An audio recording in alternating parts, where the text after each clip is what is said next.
Hi hello welcome to Tollywood box office. ఈ రోజు మనం మాట్లాడుకోబోయే విషయం ప్రపంచాన్ని ఆకట్టుకున్న మాంత్రిక ప్రపంచం గురించి. అదే మన అందరికీ పరిచయమైన హ్యారీ పాటర్ కథలు మరియు సినిమాల గురించి.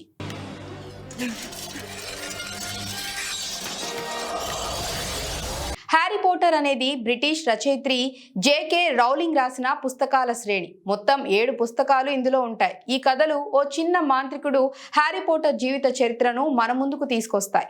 హ్యారీ ఒక అనాథ, కానీ అతనిలో అపారమైన శక్తి ఉంటుంది. అతను హగ్వర్డ్స్ అనే మాంత్రిక విద్యాలయంలో చేరి తన నిజమైన సామర్థ్యాలను తెలుసుకుంటాడు. హ్యారీకి 2 ముఖ్యమైన స్నేహితులు ఉంటారు, రాన్ విస్లీ మరియు హెర్మైనీ గ్రేంజర్. వీళ్లతో కలిసి హ్యారీ అనేక సాహసాలు చేస్తాడు. I think we're going to need another feather over here, Professor. అతను చివరికి అతి భయంకరమైన చీకటి మాంత్రికుడు వోల్డెమార్ట్ పై పోరాడతాడు. ఈ పుస్తకాలు బాలలతో పాటు పెద్దలకు ఎంతో ఇష్టం కలిగించాయి. పుస్తకాల విజయంతో పాటు వాటి ఆధారంగా 8 సినిమాలు కూడా రూపుదిద్దబడ్డాయి. ప్రతి సినిమా ఒక్కొక్కటి హ్యారీ పాటర్ ప్రపంచాన్ని మన కళ్ళ ముందు జీవంగా తీర్చిదిద్దింది. ఈ కథల్లో మాయాజాలం, స్నేహం, ధైర్యం, నమ్మకం అన్ని అద్భుతంగా ఉంటాయి. హ్యారీ పాటర్ పుస్తకాలు మరియు సినిమాలు ఎప్పటికీ గుర్తుండిపోయే మాంత్రిక అనుభూతిని అందించాయి. హ్యారీ పాటర్ కథను అర్థం చేసుకోవాలంటే ముందుగా దాని సృష్టికర్త జేకే రౌలింగ్ గురించి తెలుసుకోవాలి. జోవాన్ రౌలింగ్ లేదా జేకే రౌలింగ్ 1965 జూలై 31న ఇంగ్లాండ్లోని యేట్లో జన్మించారు. ఆమె బాల్యం నుండి కథలు రాయటం పట్ల ఆసక్తి కలిగి ఉండేది. చిన్నప్పుడు ఆమె తన సోదరి కోసం కథలు రాసేది మరియు ఆ కథలు తరచూ మాయాజాలం, సాహసాలతో నిండి ఉండేవి. కానీ ఆమె జీవితం ఎప్పుడూ సులభంగా సాగలేదు. 1990లో జోవాన్ రౌలింగ్ ఓ రైలు ప్రయాణంలో ఉండగా హ్యారీ పాటర్ ఆలోచన ఆమె మనసులో మొదటిసారి మెరిసింది. మాంచెస్టర్ నుండి లండన్ కు వెళ్తున్న రైల్లో ఓ చిన్న మాంత్రికుడు గురించి ఆలోచన ఆమెకు వచ్చింది. ఆ బాలుడు ఒక మాయా పాఠశాలలో చదువుకుంటాడు. అక్కడ అతను సాహసాలను, స్నేహాలను మరియు శత్రువులను ఎదుర్కొంటాడు. ఈ ఆలోచన ఆమెను ఎంతగానో ఆకర్షించింది. కానీ ఆమె వెంటనే రాయటం మొదలుపెట్టలేదు. ఆ సమయంలో ఆమె జీవితంలో చాలా సవాళ్లు ఎదుర్కొంటూ ఉంది. రౌలింగ్ వ్యక్తిగత జీవితంలో చాలా కష్టాలు ఎదుర్కొంది. ఆమె మొదటి వివాహం విఫలమైంది. ఆమె ఒక తల్లిగా తన కుమార్తెను పెంచాల్సి వచ్చింది. ఆమె ఆర్థిక సమస్యలతో బాధపడుతూ కొన్నిసార్లు జీవనం కోసం ప్రభుత్వ సహాయంపై ఆధారపడవలసి వచ్చింది. కానీ ఈ కష్ట సమయంలోనే ఆమె హ్యారీ పాటర్ కథను రాయటం మొదలుపెట్టింది. ఆమె కేఫ్లలో, ముఖ్యంగా ఎడిన్బర్గ్లోని కేఫ్లలో కూర్చొని తన కుమార్తె నిద్రపోతున్నప్పుడు రాసేది. ఈ కష్టాలు ఆమె కథలోని హ్యారీ పాటర్ పాత్రలో కొన్ని లోతైన భావోద్వేగాలను, సంఘర్షణలను ప్రతిబింబించాయి. జేకే రౌలింగ్ 1995లో Harry Potter and the Philosopher's Stone మొదటి పుస్తకాన్ని పూర్తి చేసింది. కానీ దాన్ని ప్రచురించడం అంత సులభం కాలేదు. ఆమె తన మాన్యుస్క్రిప్ట్ ను అనేక ప్రచురణ సంస్థలకు పంపింది, కానీ చాలా సంస్థలు దాన్ని తిరస్కరించాయి. కొన్ని సంస్థలు ఈ పుస్తకం చాలా పెద్దదని, పిల్లల కోసం రాసింది కాబట్టి వాణిజ్యపరంగా విజయవంతం కాదని భావించాయి. చివరకు 1996లో బ్లూమ్స్బరీ పబ్లిషింగ్ ఈ పుస్తకాన్ని ప్రచురించేందుకు అంగీకరించింది, కానీ చిన్న మొత్తంలో మాత్రమే. రౌలింగ్ కు కేవలం 1500 పౌండ్లు ముందస్తు చెల్లింపుగా ఇవ్వబడ్డాయి. 1997లో Harry Potter and the Philosopher's Stone ప్రచురితమైంది. ఈ పుస్తకం హ్యారీ పాటర్ అనే ఒక అనాథ బాలుడి కథ. అతను తన 11వ పుట్టినరోజున తనలో మాయాశక్తులు ఉన్నాయని తెలుసుకుంటాడు. అతను Hogwarts school of witchcraft and విజర్డరీలో చేరతాడు. అక్కడ అతను స్నేహితులైన రాన్ విస్లీ, హెర్మియోన్ గ్రేంజర్లతో కలిసి సాహసాలు చేస్తాడు. ఈ పుస్తకం విమర్శకుల నుండి మంచి ఆదరణ పొందింది, కానీ ప్రారంభంలో అమ్మకాలు చాలా తక్కువగా ఉన్నాయి. అయితే పాఠకుల నోటి ప్రచారం ద్వారా ఈ పుస్తకం క్రమంగా ప్రజాదరణ పొందింది. అమెరికాలో స్కాలస్టిక్ కార్పొరేషన్ ఈ పుస్తకాన్ని Harry Potter and the Sorcerer's Stone పేరుతో ప్రచురించింది. అమెరికన్ పాఠకులు కూడా ఈ కథను ఆదరించారు మరియు త్వరలోనే ఈ సిరీస్ ప్రపంచవ్యాప్తంగా ప్రసిద్ధి చెందింది. మొదటి పుస్తకం విజయవంతం కావడంతో రౌలింగ్ తన సిరీస్ ను కొనసాగించింది. 1998లో Harry Potter and the Chamber of Secrets, 1999లో Harry Potter and the Prisoner of Azkaban, 2000లో Harry Potter and the goblet of fire విడుదలయ్యాయి. ఈ పుస్తకాలు పాఠకులను హ్యారీ, రాన్, హెర్మియోన్ల సాహసాలతో ఆకర్షించాయి. ప్రతి పుస్తకం హ్యారీ పాత్ర యొక్క పెరుగుదలను, అతని సవాళ్లను మరియు ఓల్డ్ మార్ట్ అనే చీకటి మాంత్రికుడితో జరిగే సంఘర్షణను చూపించింది.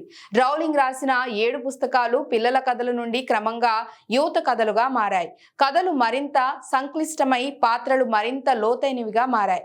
Harry Potter and the Order of the Phoenix, Harry Potter and the Half Blood Prince మరియు Harry Potter and the Deathly Hallows series ను ముగించాయి. ఈ పుస్తకాలు ప్రపంచవ్యాప్తంగా 500 మిలియన్ల కాపీలకు పైగా అమ్ముడుపోయాయి. అలాగే 80కి పైగా భాషల్లోకి అనువదించబడ్డాయి. పుస్తకాల విజయం తర్వాత హ్యారీ పోటర్ సినిమాలుగా మారటం సహజంగా జరిగింది. వార్నర్ బ్రదర్స్ 1999లో ఈ సిరీస్ హక్కులను కొనుగోలు చేసింది. మొదటి cinema Harry Potter and the Sorcerer's Stone 2001లో విడుదలైంది. Stick your right hand over the broom and say up. Wow.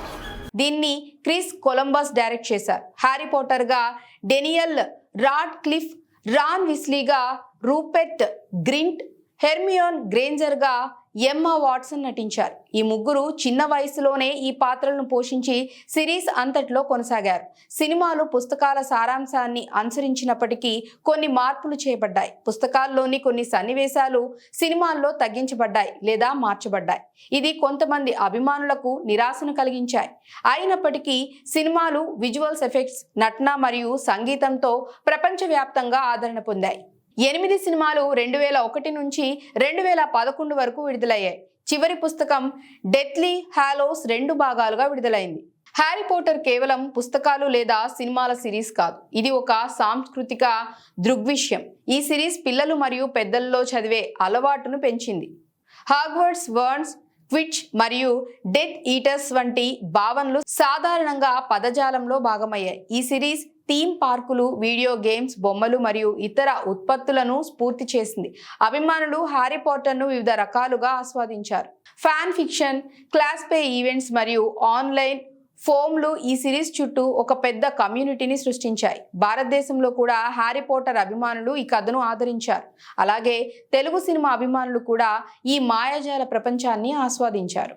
Harry Potter కథలు కేవలం మాయాజాలం గురించి మాత్రమే కాదు, అవి స్నేహం, ధైర్యం, ప్రేమ మరియు నీతి గురించి లోతైన సందేశాలను కలిగి ఉన్నాయి. హ్యారీ, రాన్, హెర్మియాల స్నేహం పాఠకులకు బలమైన సంబంధాలు, విలువలు చూపించింది. హ్యారీ యొక్క ధైర్యం మరియు త్యాగం అనేక మందిని స్ఫూర్తిపరిచాయి. వోల్డ్ మార్ట్తో జరిగే సంఘర్షణ మంచి మరియు చెడు మధ్య పోరాటాన్ని సూచిస్తుంది. ఈ సిరీస్ వైవిధ్యం, సమానత్వం మరియు సామాజిక న్యాయం వంటి థీమ్స్ను కూడా తాకింది. ఉదాహరణకు మడ్ బ్లడ్ అనే పదం ద్వారా జాతి వివక్షను మరియు హాగ్వర్డ్స్ లోని హౌస్ ఎల్ప్ల ద్వారా సామాజిక అసమానతలను చూపించారు. ఈ థీమ్స్ ఈ సిరీస్ ను అన్ని వయసుల పాఠకులకు సంబంధితమైనదిగా చేశాయి. హ్యారీ పోటర్ అత్యంత ప్రజాదరణ పొందినప్పటికీ కొన్ని వివాదాలను కూడా ఎదుర్కొంది. కొన్ని మత సమూహాలు ఈ సిరీస్ లోని మాయాజాల థీమ్స్ ను వ్యతిరేకించాయి. ఇది మాంత్రిక విద్యను ప్రోత్సహిస్తోందని ఆరోపించాయి. అమెరికాలోని కొన్ని పాఠశాలలు ఈ పుస్తకాలను నిషేధించాయి. అయితే రౌలింగ్ ఈ విమర్శలను తిరస్కరించారు. ఈ కథలు నీతి విలువలు మరియు మానవత్వాన్ని బోధిస్తాయని వాదించారు. ఇటీవల జేకే రౌలింగ్ యొక్క కొన్ని వ్యక్తిగత అభిప్రాయాలు, ముఖ్యంగా ట్రాన్స్జెండర్ అంశాలపై వివాదాస్పదంగా మారాయి. దీనివల్ల కొంతమంది అభిమానులు ఆమె పట్ల నిరాశ చెందారు. కానీ హ్యారీ పోటర్ కథల పట్ల వారి ప్రేమ తగ్గలేదు. హ్యారీ పోటర్ సిరీస్ ముగిసినప్పటికీ దాని ప్రభావం కొనసాగుతోంది. Fantastic beast cinema series Hogwarts ప్రపంచంలోని మరో కథను చెబుతోంది.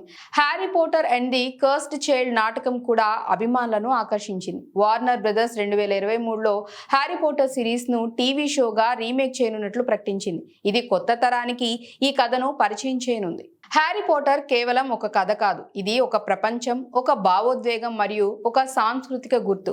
జేకే రౌలింగ్ యొక్క సృజనాత్మకత, ఆమె జీవిత సవాళ్ల నుంచి పుట్టిన ఈ కథ ప్రపంచవ్యాప్తంగా మిలియన్ల మంది హృదయాలను గెలుచుకుంది. ఈ కథ స్నేహం, ధైర్యం మరియు మాయాజాలం గురించి మనకు బోధిస్తోంది. ఈ వీడియో మీకు నచ్చినట్లయితే లైక్ చేయండి, షేర్ చేయండి మరియు మా ఛానల్ను సబ్స్క్రైబ్ చేసుకోండి. మీ ఫేవరెట్ హ్యారీ పోటర్ పుస్తకం లేదా సినిమా ఏది కామెంట్స్లో తెలియచేయండి. మరో అద్భుతమైన వీడియోతో మళ్ళీ మీ ముందుంటాను. Until then take care, bye.